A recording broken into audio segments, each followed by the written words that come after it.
ಸ್ನೇಹಿತರೆ ಫ್ರೀಯಾಗಿ ಬ್ಲಾಗಿಂಗ್ ಮಾಡ್ತಾ ಇದ್ರಿ ಅಂತಂದ್ರೆ ಸೊ ಬ್ಲಾಗರ್ ಅಲ್ಲಿ ಸಮ್ SEO ಸೆಟ್ಟಿಂಗ್ಸ್ ತುಂಬಾ ಇಂಪಾರ್ಟೆಂಟ್ ಆಗುತ್ತೆ. ಸೊ ನಿಮ್ಮ ಬ್ಲಾಗ್ ಸರ್ಚ್ ಅಲ್ಲಿ ಬರಬೇಕು ಅಂತಂದ್ರೆ ಗೂಗಲ್ ಅಲ್ಲಿಂದ ಟ್ರಾಫಿಕ್ ಬರಬೇಕು ಅಂತಂದ್ರೆ ನೀವು SEO ಸೆಟ್ಟಿಂಗ್ಸ್ ಮಾಡೋದು ತುಂಬಾ ಇಂಪಾರ್ಟೆಂಟ್ ಆಗುತ್ತೆ. ಸೊ ಈ ವಿಡಿಯೋದಲ್ಲಿ ನಾನು ಏನಂತಂದ್ರೆ ನಿಮಗೆ SEO ಸೆಟ್ಟಿಂಗ್ಸ್ ಅನ್ನ ಯಾವ ತರ ಮಾಡೋದು ಅನ್ನೋದನ್ನ ಸ್ಟೆಪ್ ಬೈ ಸ್ಟೆಪ್ ಆಗಿ ತೋರಿಸ್ತಾ ಇದ್ದೀನಿ. ಸೊ ಬ್ಲಾಗರ್ ಅಲ್ಲಿ ಬ್ಲಾಗ್ ಅನ್ನ ಯಾವ ತರ ಕ್ರಿಯೇಟ್ ಮಾಡ್ಕೊಳ್ಳೋದು, ಯಾವ ತರ ಕಸ್ಟಮೈಸೇಷನ್ ಮಾಡೋದು ಎಲ್ಲ ಒಂದು ಹಳೆ ವಿಡಿಯೋದಲ್ಲಿ ತೋರಿಸಿದ್ದೆ ನಾನು. ಸೊ ಇವತ್ತಿನ ಈ ವಿಡಿಯೋದಲ್ಲಿ ಆ ಸೆಟ್ಟಿಂಗ್ಸ್ ಅನ್ನ ಯಾವ ತರ ಮಾಡೋದು ಅನ್ನೋದನ್ನ ಸಪರೇಟ್ ಆಗಿ ತೋರಿಸ್ತಾ ಇದ್ದೀನಿ. ಸೊ ಯಾರೆಲ್ಲ ಬ್ಲಾಗಿಂಗ್ ಮಾಡ್ತಾ ಇದ್ದೀರಾ, ಸೊ ಬೆಸ್ಟ್ ವಿಡಿಯೋ ಅಂತಾನೆ ಹೇಳ್ಬೋದು. ಸೊ ಈ ಸೆಟ್ಟಿಂಗ್ಸ್ ತುಂಬಾ ಇಂಪಾರ್ಟೆಂಟ್ ಆಗಿರುವಂತದ್ದಾಗಿರುತ್ತೆ.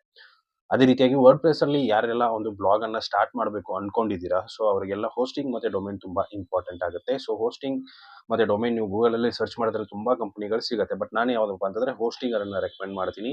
ಸೊ ಅಲ್ಲಿ ಬೆಸ್ಟ್ ಆಫರ್ಸ್ಗಳು ಕೂಡ ನಿಮಗೆ ಸಿಗುತ್ತೆ. ಅದೇ ರೀತಿಯಾಗಿ ಡಿಸ್ಕ್ರಿಪ್ಷನ್ ಅಲ್ಲಿ ಒಂದು ಲಿಂಕ್ ಸಿಗುತ್ತೆ. ಆ ಲಿಂಕ್ ಮುಖಾಂತರ ಹೋಗಿ ಬೈ ಮಾಡಿದ್ರೆ ಅಂತಂದ್ರೆ ಇನ್ನೂ 10% ಡಿಸ್ಕೌಂಟ್ ನಿಮಗೆ ಸಿಗುತ್ತೆ.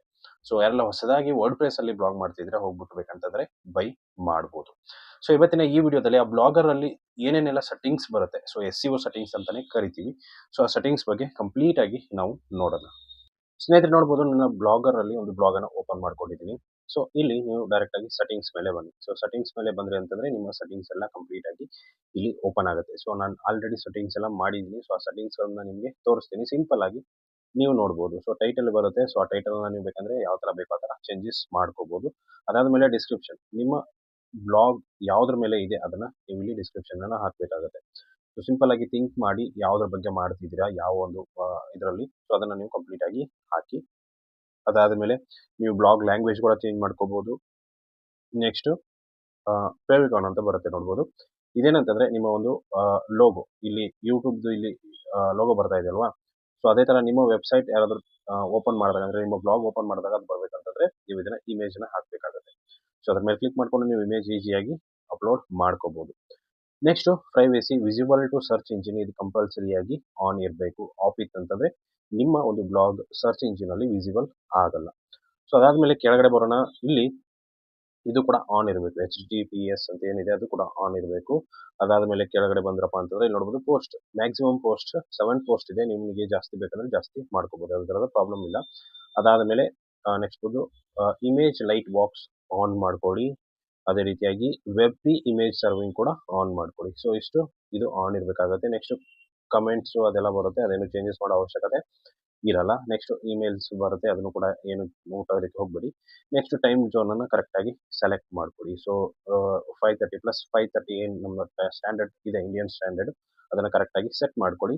ಅದಾದ ಮೇಲೆ ಇದು ತುಂಬಾ ಇಂಪಾರ್ಟೆಂಟ್ ಆಗುತ್ತೆ, ಮೆಟಾ ಟ್ಯಾಗ್ಸ್ ಅಂತ ಬರುತ್ತೆ. ಸೊ ಎನೇಬಲ್ ಮಾಡ್ಕೊಳ್ಳಿ. ಸೊ ಸರ್ಚ್ ಡಿಸ್ಕ್ರಿಪ್ಷನ್, ಗೂಗಲ್ ಅಲ್ಲಿ ಸರ್ಚ್ ಮಾಡಿದಾಗ ಕೆಳಗಡೆ ಸ್ವಲ್ಪ ಡಿಸ್ಕ್ರಿಪ್ಷನ್ ಬರುತ್ತೆ ನೋಡಿದ್ದೀರಾ. ಸೊ ಆ ಡಿಸ್ಕ್ರಿಪ್ಷನ್ ಇಲ್ಲಿ ನೀವು ಹಾಕ್ಬೇಕಾಗುತ್ತೆ. ಸೊ ಏನ್ ಹಾಕ್ಬೇಕು ಅನ್ನೋದನ್ನ ನೀವು ಯೋಚನೆ ಮಾಡ್ಕೊಂಡು ಟೈಪ್ ಮಾಡ್ಕೊಂಡು ಸೇವ್ ಮಾಡಿ. ಅದಾದ ಮೇಲೆ ಕೆಳಗಡೆ ಬಂದ್ರಿ ಅಂತಂದ್ರೆ ನಿಮ್ಗೆ ನೋಡ್ಬೋದು ಎನಿಮಲ್ ಕಸ್ಟಮ್ ರೋಬೋಟ್ಸ್ .txt ಇದೆ ಆನ್ ಇರಬೇಕು. ಇಲ್ಲಿ ಕಸ್ಟಮ್ ರೋಬೋಟ್ಸ್ ನ ಓಪನ್ ಮಾಡ್ಕೊಂಡು ಈ ಒಂದು ಏನ್ ಕೋಡ್ ಕಾಣಿಸ್ತಾ ಇದೆ ನೋಡಿ, ಈ ಕೋಡ್ ಅನ್ನ ನೀವು ಹಾಕ್ಬೇಕಾಗುತ್ತೆ. ಸೊ ಕೋಡ್ ಬೇಕಂತಂದ್ರೆ ನೀವು ವಿಡಿಯೋ ಪಾಸ್ ಮಾಡ್ಕೊಂಡು ನೀವು ಇದು ಮಾಡ್ಕೋಬಹುದು. ಇಲ್ಲಪ್ಪ ಅಂತಂದ್ರೆ ನಮ್ಮ ಟೆಲಿಗ್ರಾಮ್ ಗ್ರೂಪ್ ನಿಮಗೆ ಲಿಂಕ್ ಡಿಸ್ಕ್ರಿಪ್ಷನ್ ಸಿಗುತ್ತೆ, ಹೋಗ್ಬಿಟ್ಟು ಜಾಯ್ನ್ ಆಗಿ, ಅಲ್ಲಿ ನಿಮಗೆ ಈ ಕೋಡ್ ಸಿಗುತ್ತೆ. ಸೊ ಇದನ್ನ ನೀವು ಈಸಿಯಾಗಿ ನೋಡ್ಕೊಂಡು ಟೈಪ್ ಮಾಡ್ಬೋದು, ಯಾವ ತರದ ಪ್ರಾಬ್ಲಮ್ ಇಲ್ಲ. ಸೊ ಸೇವ್ ಮಾಡ್ಕೊಳ್ಳಿ. ಅದಾದ ಮೇಲೆ animal custom header robot header tags ಅಂತ ಇದೆ, ಆನ್ ಮಾಡ್ಕೊಳ್ಳಿ. ಸೊ ಇಲ್ಲಿ ಹೋಮ್ ಪೇಜ್ ಟ್ಯಾಗ್ಸ್ ಅಂತ ಇದೆ, ಅದ್ರ ಮೇಲೆ ಕ್ಲಿಕ್ ಮಾಡ್ಕೊಳ್ಳಿ. ನೋಡ್ಬೋದು all no D P. So ಇದನ್ನ ಕಂಪಲ್ಸರಿ ಆಗಿ ಮಾಡಿ. ಅದಾದ ಮೇಲೆ second one no index no D P ಅಂತ ಹಾಕಿ. ಅದಾದ ಮೇಲೆ post and pages all no D P ಅಂತ ಹಾಕಿ. ಸೊ ಇಷ್ಟು ನೀವು ಹಾಕ್ಬೇಕಾಗತ್ತೆ. ಅದಾದ್ಮೇಲೆ ಮಾನಿಟೈಸೇಷನ್ ನಿಮ್ದು ಆನ್ ಇತ್ತಂತಂದ್ರೆ ಇದನ್ನ ಆನ್ ಮಾಡ್ಕೊಳ್ಳಿ, ಇಲ್ಲ ಅಂತಂದ್ರೆ ಅವಶ್ಯಕತೆ ಬರಲ್ಲ. ಸೊ ನಂದು ಮಾನಿಟೈಸೇಷನ್ ಆನ್ ಇದೆ, ಅದಕ್ಕೋಸ್ಕರ ನಾನು ಆನ್ ಮಾಡ್ಕೊಂಡಿದ್ದೀನಿ. ನೆಕ್ಸ್ಟ್ ಇಂಪಾರ್ಟೆನ್ಸ್ ಏನ್ ಬರುತ್ತಪ್ಪ ಅಂತಂದ್ರೆ ಅಷ್ಟೇ ಇಂಪಾರ್ಟೆಂಟ್ ಆಗಿರುವಂತದ್ದು. ಸೊ ನೀವು ಈ ಒಂದು ಹೋಮ್ ಪೇಜು ಇದೆಲ್ಲ ಇರುತ್ತೆ, ಇದು ತುಂಬಾ ಇಂಪಾರ್ಟೆಂಟ್. ಯಾಕಂತಂದ್ರೆ ನೀವು ಯಾವ್ದು ಸರ್ಚ್ ಆಗಬೇಕು, ಯಾವ್ದು ಸರ್ಚ್ ಆಗಬಾರ್ದು ಅನ್ನೋದನ್ನ ನೀವು ಇಲ್ಲಿ ಹೇಳ್ತೀರಾ. ಸೊ ಅದನ್ನ ನೀವು ಕಂಪಲ್ಸರಿ ಆಗಿ ನಾನು ಯಾವ ತರ ಮಾಡಿದ್ದೀನಿ ಅದನ್ನ ನೀವು ಕಂಪಲ್ಸರಿ ಆಗಿ ಮಾಡಿ ಅಂತ ಹೇಳೋದಕ್ಕೆ ಇಷ್ಟಪಡ್ತೀನಿ. ಸೊ ಇಷ್ಟು ಇಂಪಾರ್ಟೆಂಟ್ ಸೆಟ್ಟಿಂಗ್ಸ್ ಬರುತ್ತೆ ಈ ಒಂದು ಬ್ಲಾಗರ್ ಅಲ್ಲಿ. ಸೊ SEO ಸೆಟ್ಟಿಂಗ್ಸ್ ಅಂತಾನೆ ಹೇಳಬಹುದು. ಸೊ ಇದನ್ನ 100% ಆಗಿ ನಿಮ್ಮ ಬ್ಲಾಗ್ ಅಲ್ಲಿ ಕೂಡ ಮಾಡಿ ಅಂತ ಹೇಳ್ತಾ ವಿಡಿಯೋನ ಮುಗಿಸ್ತಾ ಇದ್ದೀನಿ. Thank you so much.